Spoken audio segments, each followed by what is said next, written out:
എടാ പട്ടി, നിന്റെ പെങ്ങളെ പണിയൊന്നും പോലുള്ള. ഇനി ഇതിന് ഞാൻ പോലീസ് സ്റ്റേഷൻകാരിറങ്ങണം. ഇങ്ങോട്ട് ഇറങ്ങണം കോപ്പേ, ഇറങ്ങ.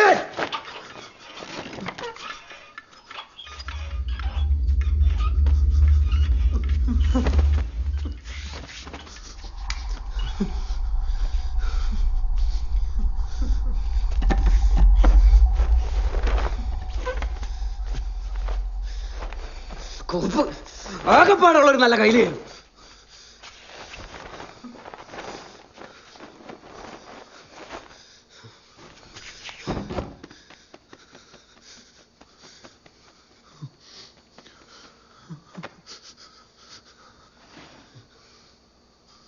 നിന്റെ അച്ഛനിരിക്കുന്നോളോ കോപ്പ മോളില്. നിനക്കൊക്കെ കഴുപ്പ്. കാരണം നീ ജീവനെ കണ്ടിട്ടില്ല. അതാ എന്നെ പാർട്ടിയിൽ നിന്ന് പുറത്താക്കിയടാ. നീ കയറി തൂങ്ങി അവർ തിരിച്ചെടുക്കോ? പാർട്ടി എന്റെ ചോരയാടാ, അതല്ലാതെ എനിക്ക് പറ്റൂലോ.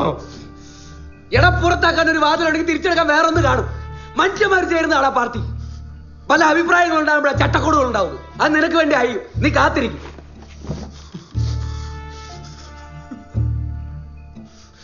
തൂങ്ങാൻ പോയി. എന്റെ സ്വർണം പറ്റിച്ച് നിന്റെ പെങ്ങള് പോയി. ഫിനാൻഷ്യത്തിന് മുമ്പിൽ ആ കള്ളനായി എന്റെ ജീവിതത്തിന് അടിക്കലാണ് ഇളകി കിടക്കുന്നത്. ഞാനല്ലടാ കയറി തൂങ്ങേണ്ടത്. നിന്നെ പോലുള്ളവർ ഇങ്ങനെയൊക്കെ ചെയ്ത ചേട്ടത്തേടി കൊണ്ട് തള്ളക്കേളി കെട്ടും. വിട്ടുകൊടുക്കാതെ ഫൈറ്റ് ചെയ്ത് എന്നെ പോലുള്ളവരെല്ലാം അത് ബാധിക്കുന്നത്. നിനക്കത് മനസ്സിലാവില്ല. നീയൊക്കെ പിച്ചാത്തി എടുത്തിട്ടേ ഉള്ളൂ. മനുഷ്യനെ പോലെ അത് പോരാടിയിട്ടില്ല. അതാ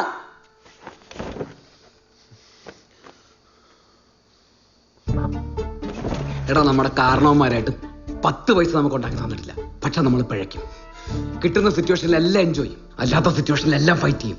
അതാണ് ലൈഫ്. ഒരു ഫോൺ കോൾ ചെയ്ത് ഈ മുറിയിൽ ഇപ്പൊ ലക്ഷങ്ങൾ വരും. എങ്ങനാ? അതാ ക്യാരക്ടർ, വിശ്വാസം. അത് കുത്തുവാളയെന്ന് അജേഷ് ഉണ്ടാക്കിയെടുത്താളാ. അതാ ഇല്ലാതായത്. ഈ സ്വർണ്ണം ഇല്ലെങ്കിൽ പിന്നെ അജേഷ് ഇല്ല. അതിന്റെ ഇടയിലാണ് വെറും തെണ്ടിയാടോ അജേഷ്. പക്ഷെ നമ്മുടെ സ്പീസിലെല്ലാം നമ്മൾ പോരാടും. ആ പോരാട്ടത്തിൽ അലക്സാണ്ടർ ചക്രവർത്തിയാണ് അജേഷ്.